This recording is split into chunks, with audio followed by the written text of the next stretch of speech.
Hey gang, AV here, and welcome to my eBay comic book haul for November 2012. I forgot what I was doing there for a second. It's been a while since I made a video, and it's because I was trying to put off making this because, I mean, even though I ordered all these books in November, I just finally got some of them this afternoon, and it's December 4th. So, yeah, I know it's late, but hey, better late than never. Basically, in the last haul video that you saw, I was just looking for deals. That's why there were so many key issues and books that I already had, quite honestly. But this time around, I was actively looking for books I didn't have. And with the exception of the first three I'm going to show you, most of them I'm pretty happy about having. The first three, obviously, I'm not happy about having, really, because they pretty much suck. So here you have Code of Honor, #1. This actually wasn't too bad, I have to admit. It wasn't bad. It was like in the same vein as like Powers, or what the hell was that? Marvels. Same vein as Marvels, where it was like painted artwork, seen from a regular civilian's perspective. This was done by an officer's perspective. So you saw what a street cop, what his opinion was of the superheroes and whatnot. It wasn't bad, but you know, wasn't really for me either, if I'm completely honest with you. Next up, now this was bad.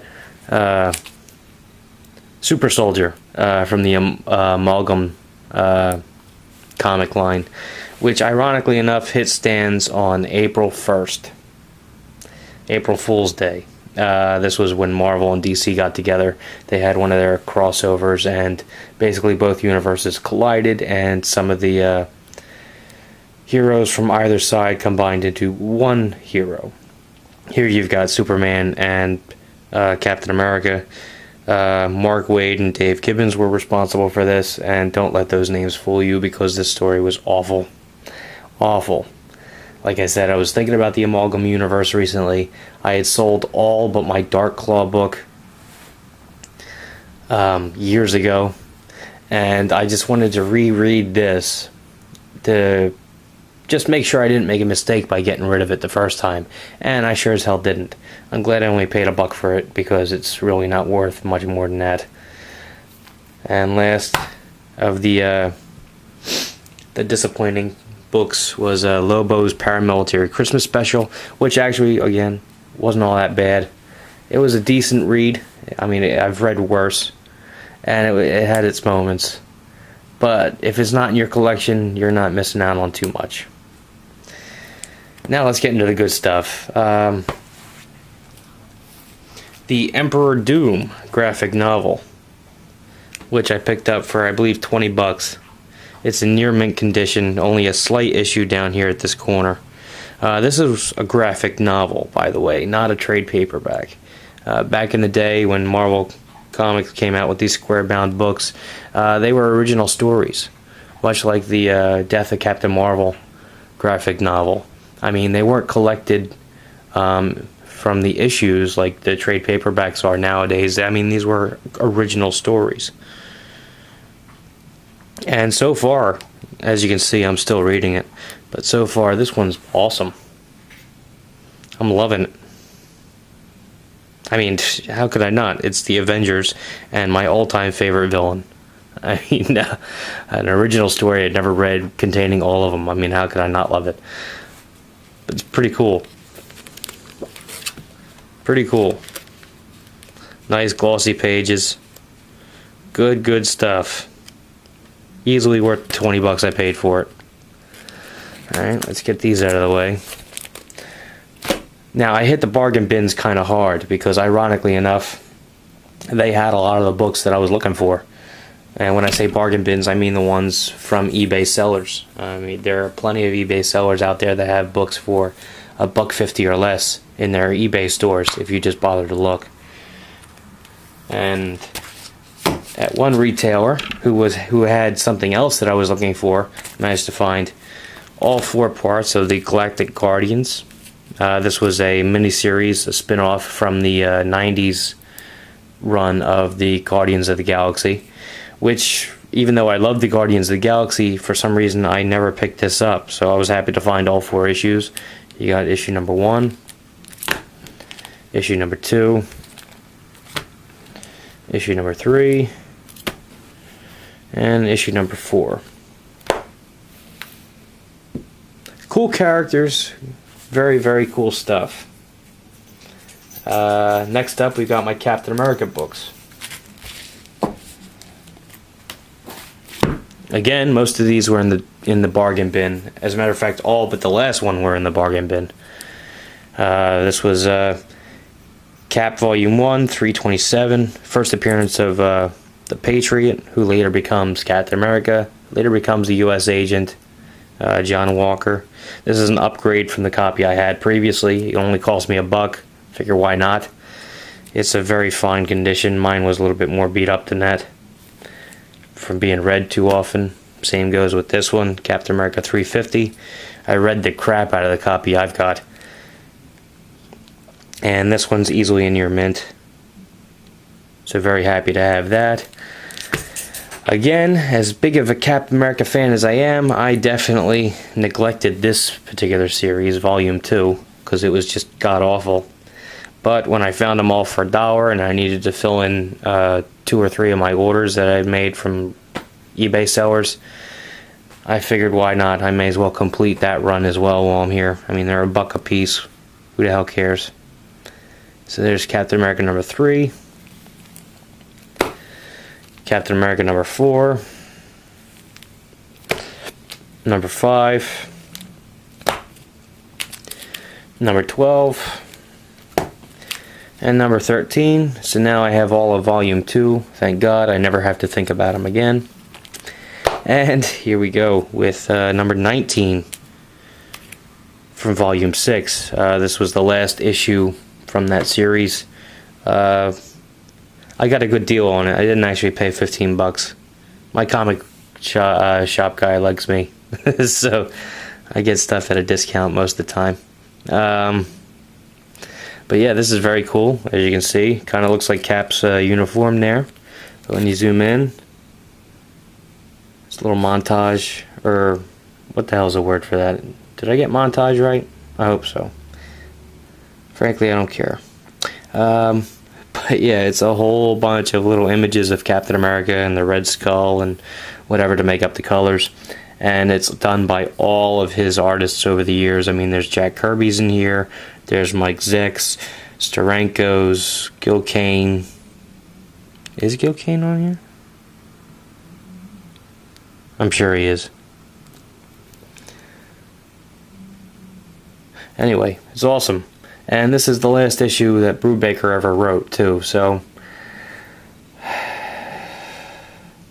Rick Remender, you've got some big shoes to fill, that's all I'm going to say. Alright, next up we've got The Amazing Spider-Man. Again, filling in a couple holes, but only a couple. So you've got Volume 2, number 40. Number 497 or 56, 498 or 57, depending on which number you want to look at. Then I got a near mint copy of 328. This was the last McFarlane issue on the title, from Volume 1, obviously. And it was on sale. It only cost me like $3, so I was like, why not? Better shape than the one I've got. And then a very good copy, VG, of Amazing Spider-Man 95, which I was missing. I mean, it looks a hell of a lot better than it actually is, because on the back cover there's a tear. But other than that, I mean, it's a solid book. Glad to have it, too. Okay, next up we've got my Avengers books. Now, in a previous video I'd mentioned that I was 19 books away from having a complete Avengers collection, and I meant it. But 2 things you need to know first. One, While going through my collection after making that statement, I realized that I was missing 2 annuals, which I thought I already had. So that number isn't 19, it's 21. Now granted, the 2 annuals I'm missing aren't keys. I mean, they're reasonably affordable and they're pretty easy to find. So it's not the end of the world. I'll track them down before long. But at the same time, it still kind of sucks to add books to your need list instead of taking them away, especially when I'm this close to reaching my goal. But anyway, so it's 21 books I need, and that number does not reflect the books you're about to see, because when I made that statement, I had already ordered all of these. So, anywho, start off with the West Coast books.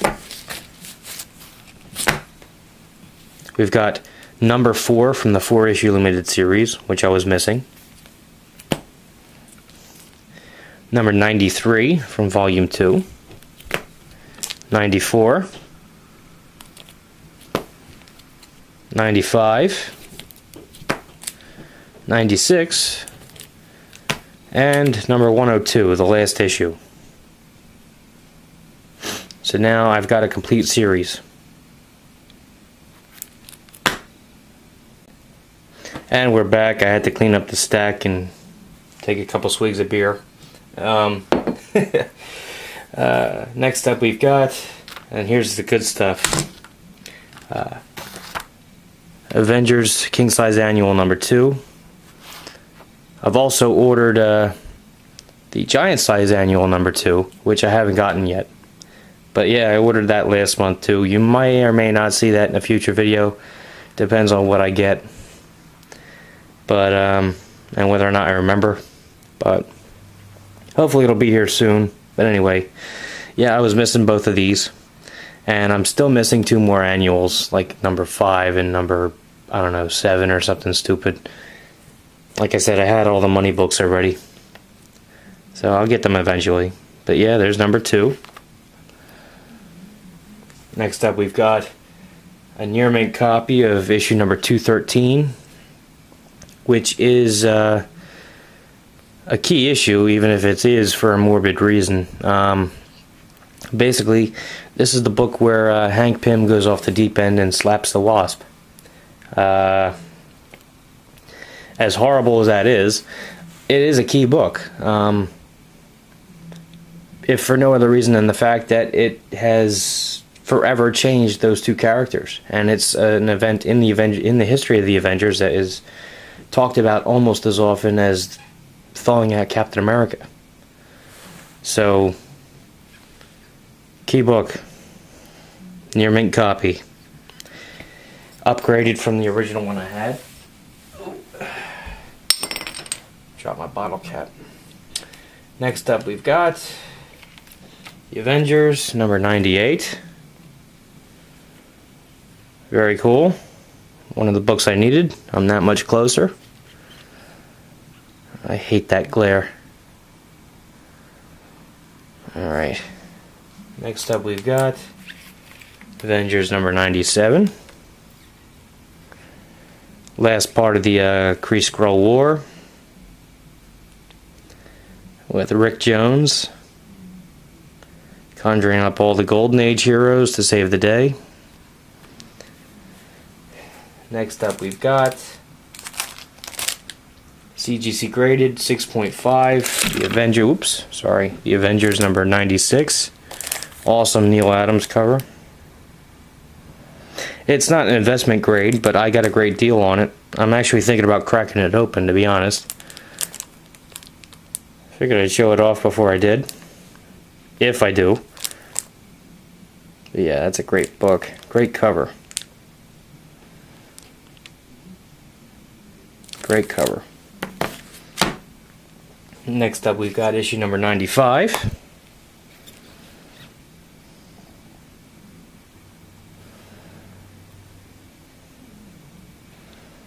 Good stuff. Now we've got the Avengers number 80 with the shrinking Hulk. And here's an odd thing too. Price up there is different. It's got like a 1/-. I don't know what the hell that means. I looked on the editorial page. It's not a second printing or anything. Not that I could see. I hope it's not a second printing. Don't know what that means. Somebody can tell me, let me know. Should be 15 cents. I know that. Next up, we've got an upgrade for issue number 987. I had this book originally, but it was so dried out, it was literally crumbling, like the flaking apart every time you touched it. This is a solid fine to a very fine, and I'm very happy about it. Hell of an improvement over the one I've got already.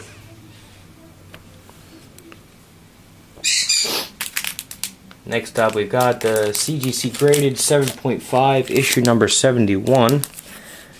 Even though this isn't technically investment grade, this is one I'm not going to crack open, because it is the first appearance of the Invaders. Again, great deal on it. That's why I picked it up. Good stuff.